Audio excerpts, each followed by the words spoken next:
a sign of the brave. One hero alone with a whole world to save. I am the story of honor and glory. I'll stand up and fight when I know I am right. I will not be afraid.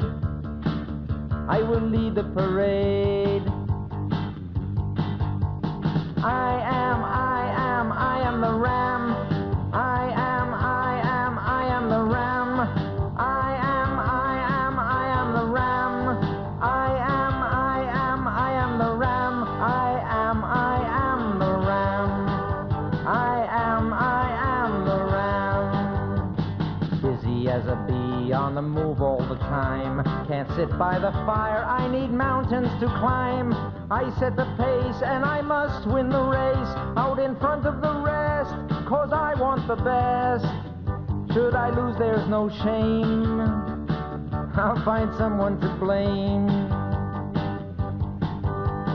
I am the ram. I am the ram. One for all and all for me, please. I am Aries. I know how to show my ego. I am the ram. I am the ram. Quick to be angry and quick to forgive. A whole lot of sparks, but the fire short-lived. My passion is extreme, I can light up a dream. I will give my best try, and I never say die. For me life is fun, 'cause I am number one. I am the ram. I am the ram. One for all and all for me, please. I am Aries. I know how to show my ego. I am the ram. In her book, My Turn, Nancy Reagan says she relied on astrology as a crutch because of fears about her husband's safety after the assassination attempt. Astrologer Joan Quigley told NBC News she and Mrs. Reagan talked constantly, sometimes several times a day, and not only about the president's safety. She was not only interested in the president's safety and having me do for him the things that I'd done during the 80 campaign, but she was also interested in improving her own image. And I was very occupied with that at first. Quigley had veto power over the scheduling of all presidential press conferences. She advised when it was safe to travel, when he should hold a summit. I picked a time on the day they left that was an excellent time for what we wanted to accomplish. And I also changed their evil empire attitude by briefing them on Gorbachev's horoscope. By the time we were working on the Washington summit, she was calling me 2 and 3 times a day. Intelligence officials say the CIA went nuts when it learned the First Lady was discussing U.S.-Soviet relations with an outsider on non-secure lines. Some White House officials were also horrified that presidential security was being breached. And according to former White House officials and Quigley, the astrologer was involved in everything. She picked the departure time for the Reykjavik summit, the optimum time for signing an arms control treaty, the best time for the trip to Moscow. And when Mrs. Reagan was upset about a controversial trip to Germany in 1985, Quigley plotted every takeoff and landing. Her scheduling for that visit to the Bitburg Cemetery was so complicated that former White House aide Michael Deaver sought permission from Mrs. Reagan to talk to the astrologer directly. The president knew what was going on.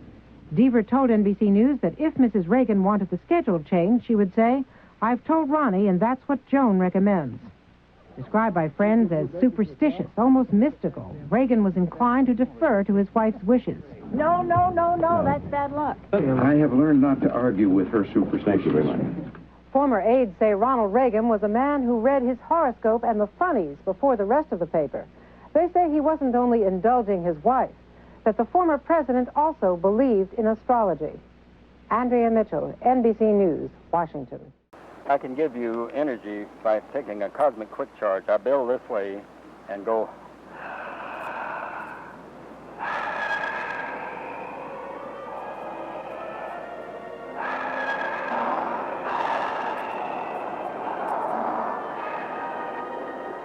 Now, I built that energy up to a high plane, and I can circulate this through here, through my body, and through here, and concentrate it right here. Now, you look right between my eyes so we don't clash polarities.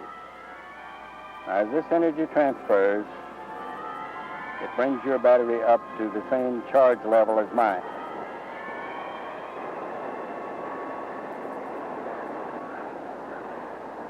How do you feel? Well, I feel very strange. Yeah. But better. I can't really verbalize it. I don't know. Yeah. I feel different. Why did you come over to see me?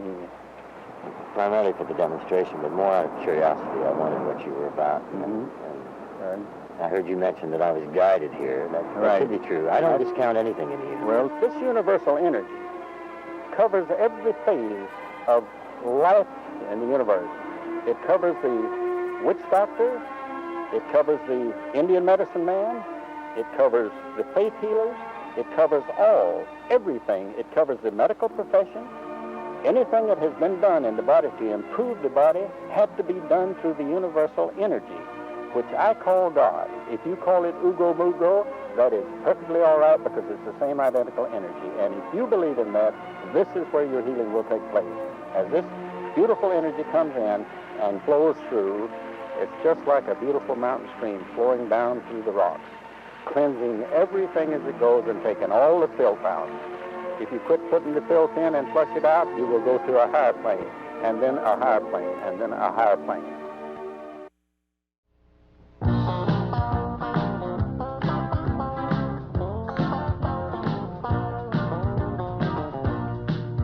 I'm a loving Leo lion, born under the sun. I'm a loving Leo lion, I can do what can't be done. Certain to succeed, 'cause I'm a special breed. Everything about me is right. You know I am the fun sign, you know I am the sun sign, you know I am the light. I'm a loving Leo lion, don't put me in no zoo. I'm a loving Leo lion, won't do no tricks for you. My royalty can sometimes be a little too rich for my blood. I always aim so high, I will be reaching for the sky, and I'll get stuck in the mud. No witticism if the joke's on me. Show criticism if it's complimentary. My vanity loves flattery. I'm a loving Leo lion, a winner without fail. I'm a loving Leo lion, from my mane down to my tail. A flair for fashion, affairs of passion, sometimes in secret and shame. I need more sex than most, it's just a fact, not a boast. And if you love me, you won't do the same. I'm a loving Leo lion, I'm a loving Leo lion, I'm a loving Leo lion, I'm a loving Leo lion.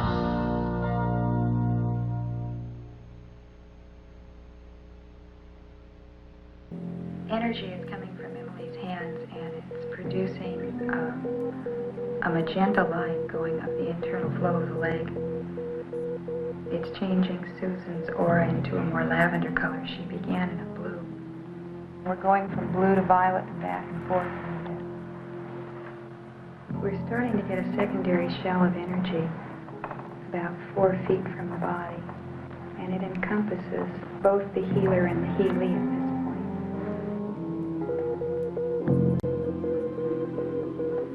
Emily's pulling a lot of energy up the main central core of her body, and it's coming out her hands and her head, entering Susan's body. There's beginning to be an awful lot of pink in the lavender that both of them have around their bodies. And the secondary shell of energy that we established is beginning to go a little pink out here. As they're working, we're getting aura up around the top of the head, and it's very white, pluming from the top of the head. The rest of the aura is holding pretty closely at 6 inches from the body. It comes down the body. Not so much the arms as the main core of the body and the legs. Emily's beginning to be as violet as Susan, so that the two of them have kind of established a relationship. Stigmata will come on you when you're concentrating deep, trying to really help someone. If I'm trying to help myself, no, but if I was trying to help you, if you were in serious trouble, and concentrate, and project and pray, the body is just like a log or something laying there. The spirit takes over. And after the spirit takes over, these things happen. When the stigmata comes, I pass out. I'm just like a dead man.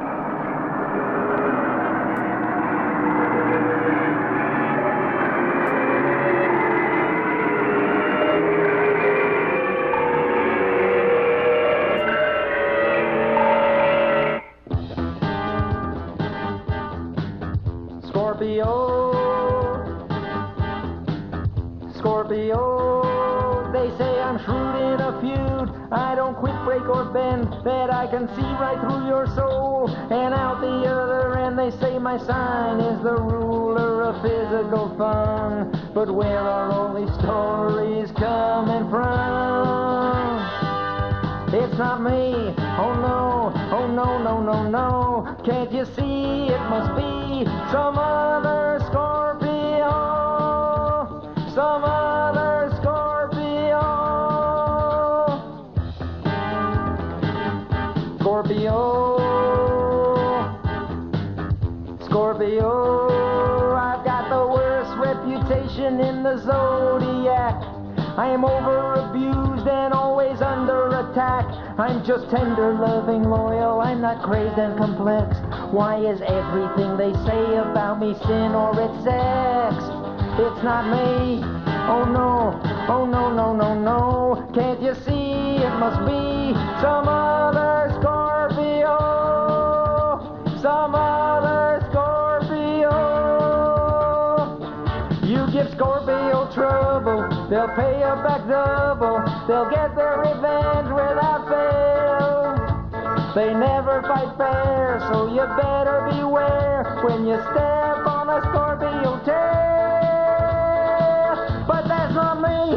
Oh no, oh no, no, no, no. Can't you see it must be some other Scorpio, some other Scorpio.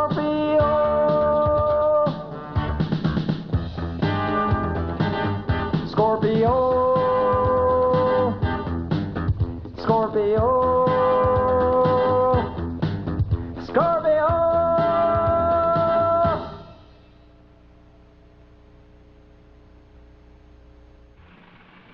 This is a group session in primal therapy. The idea is to go back, uncover the hurts of childhood, relive them, and free the real you.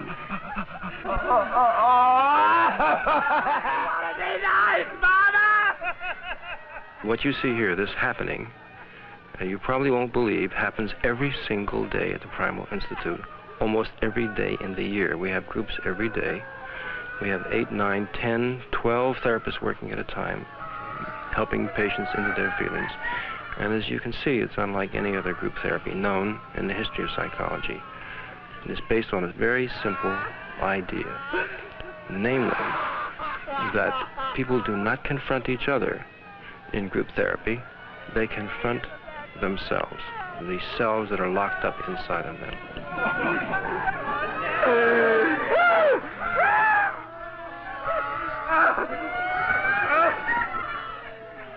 I was 30 years old before anything good came into my life.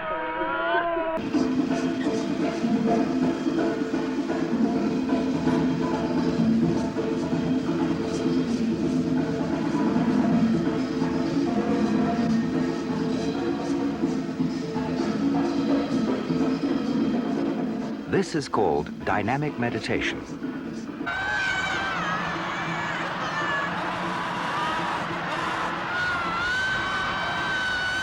This violent frenzy continues on and on, creating a mind-altering form of hyperventilation.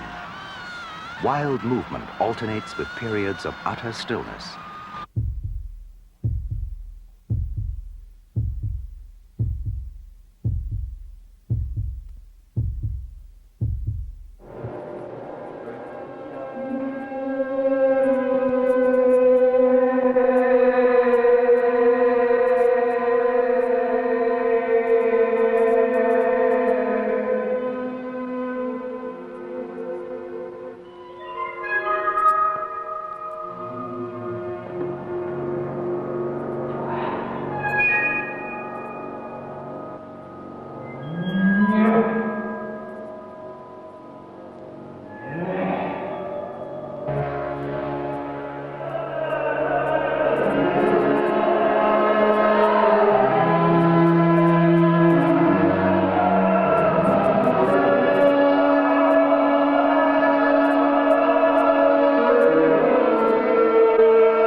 up above, sign of the crab handle with love.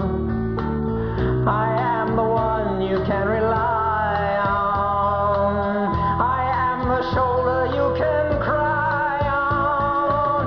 Moonchild, moonchild, moonchild. I am a moonchild. My standards are high, but my feelings of love, they run deep.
have 7 children, 3 sons and 4 daughters, all very psychic, all truly dedicated in this field. The 9-year-old son has made many national predictions. The 11-year-old daughter has worked with me along with the 9-year-old on many cases, missing children, murder cases. And the 18-year-old son is also extremely psychic. Many times I have been offended by reading of a child's death or a person's death when healers have told them to stop taking medication, and then there's a death. There's no individual alive who has the right to take a chance with another person's life. In my own healing work, I work very closely with many well-known physicians, psychiatrists, psychologists, and I always ask that my people return to them. Bobby? Yes, sir? When we tell people something, they listen. And if we advise them to do something wrong, then we're responsible for that action. So we must be very careful, and we must meditate and ask for information before we give anyone an answer. Do you understand? Yes, sir. What does psychic mean to you, Bobby? It's like when you get messages in your mind. The first time I got my psychic impression when I was around 5, and I started seeing things happening. First, the thing I saw happening was when 2 trains were coming together in my mind. Then a few days later, 2 trains did come together and it killed many people. Something is going on that suggests that human beings have abilities to communicate in ways that we do not yet understand. Krippner recently became involved in the controversial case of this man, who said he had a clairvoyant dream. In 1980, Stephen Linscott says he dreamt he saw a young woman being murdered. 2 houses away at the same time, a murder was being committed. 24-year-old Karen Phillips was being beaten to death with a tire iron. This man was beating somebody, just sort of first silhouetted, and then just beating down on somebody. I saw a lot of blood flying. When Linscott told his wife about the dream, she urged him to go to the police. He was unprepared for what was going to happen next. I had the impression that she was crouched in her hands and knees after the first couple of blows, and then eventually she fell to the floor. Can you recall what the instrument was? It was sort of metallic, dark type instrument. It was blunt, rather thick, and tapered down towards one end and rounded on one side. The police thought Linscott's dream was too accurate. When they found hairs similar to his in her apartment, they booked him. The chances of you dreaming this dream are phenomenal. I don't know what the chances are. This is no dream. This is a murder. This is no dream to this girl. She is dead. I realize that. Linscott was convicted and sentenced to 40 years in prison. His lawyers argued the evidence against him was circumstantial. Parapsychologists argued he was convicted because the law does not know how to deal with clairvoyance.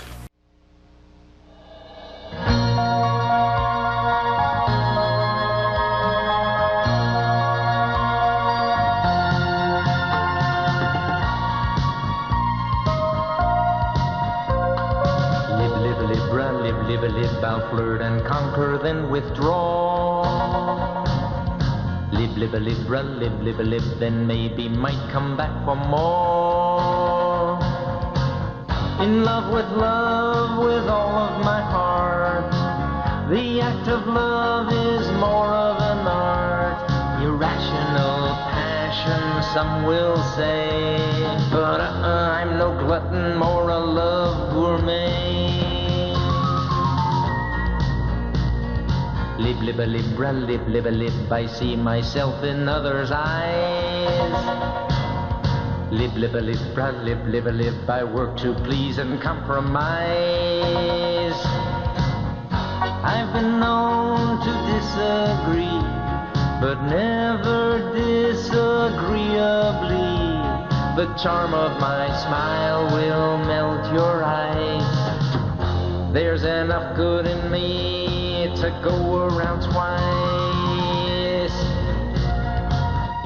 There is beauty here on earth. I see heaven in my mind. Love and peace is everywhere. For you and me and all mankind.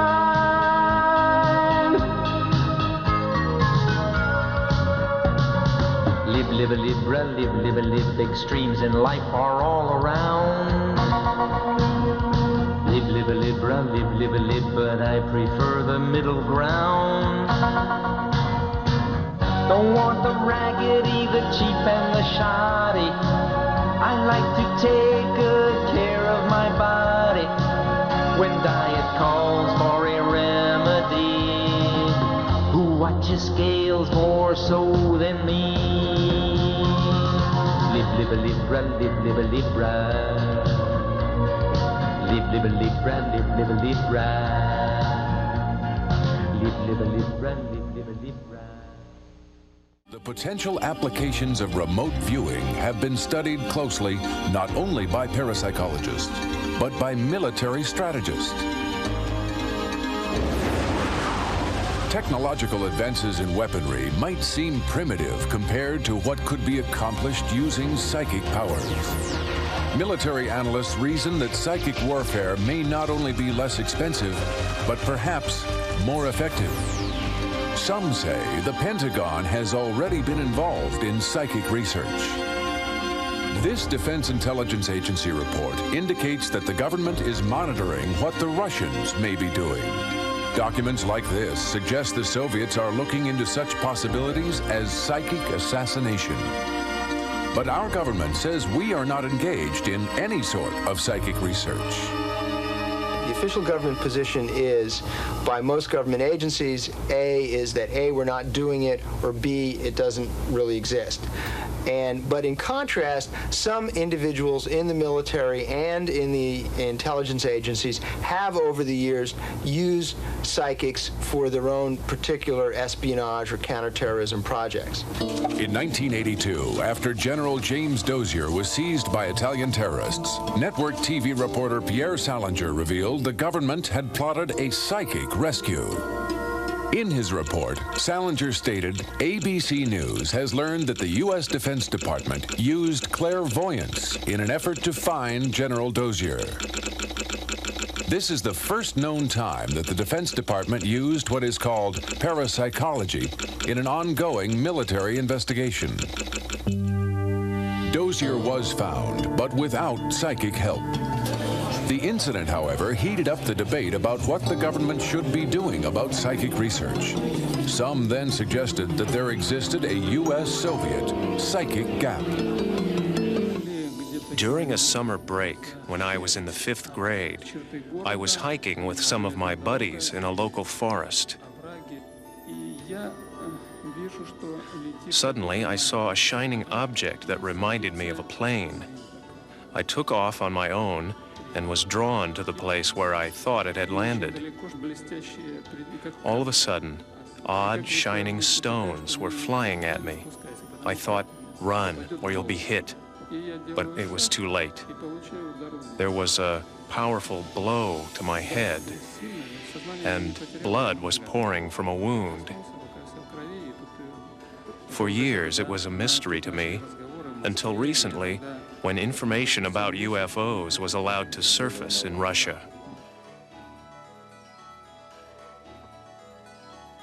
Lavrenyenko believes it was this experience that gave him his superhuman powers. 2 minutes and 10 seconds. Lavrenyenko's constant companions are his wife Natasha and his son Edward. Sightings brought them to Moscow to meet with our team of doctors, investigators, and researchers. Here, they observe what appears to be electrical impulse coming through a heated needle in his forearm. The same energy also seems to flow through his finger and burn a newspaper.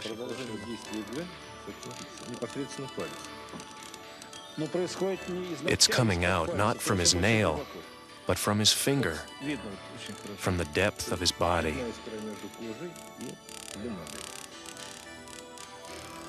A burn like this can only be caused by electricity, and to explain this is impossible.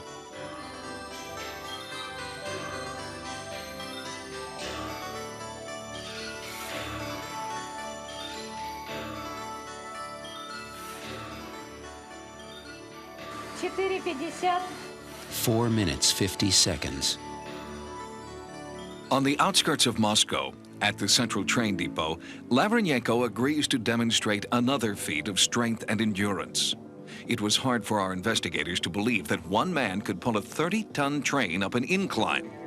But they were even more astounded to see how he planned to pull the equivalent of nearly 60 tons of weight. It was a feat no one in our team had ever witnessed. A warning: the following is not for the squeamish, and Sightings cautions that no attempt should be made to duplicate this experiment in any way.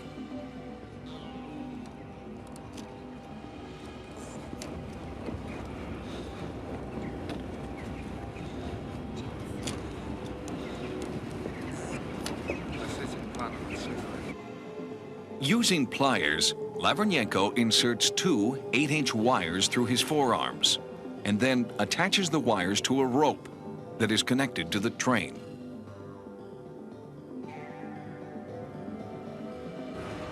At first, he is unable to move the train. The pressure on his forearms should rip the wires right through his skin, but the wires hold fast.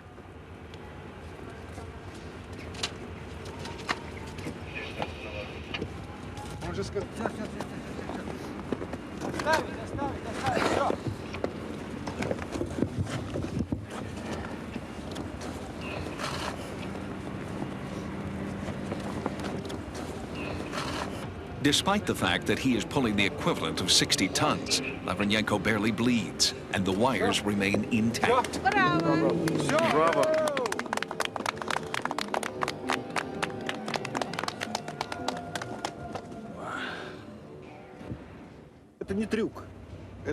This is not a trick, it's a miracle. From the standpoint of a surgeon, what just happened cannot happen with an ordinary man. When you injure soft tissue, there is always bleeding associated with it. When the metal rod pierces the soft tissue, like we've just seen, there is always extreme pain associated with that.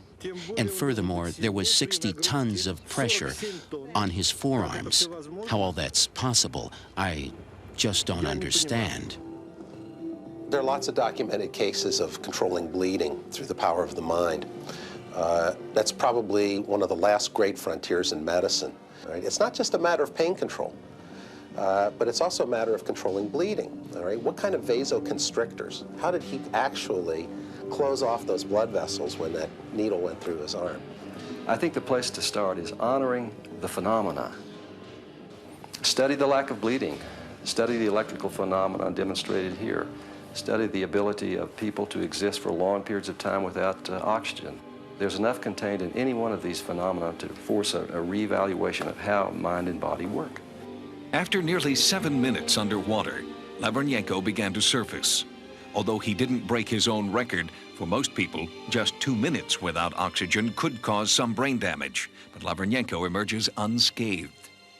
Science always progresses like this. It's the odd example that one studies to find out what the boundaries of reality really are. That's how we paint the canvases and shred the old models, by studying the things that just don't fit in.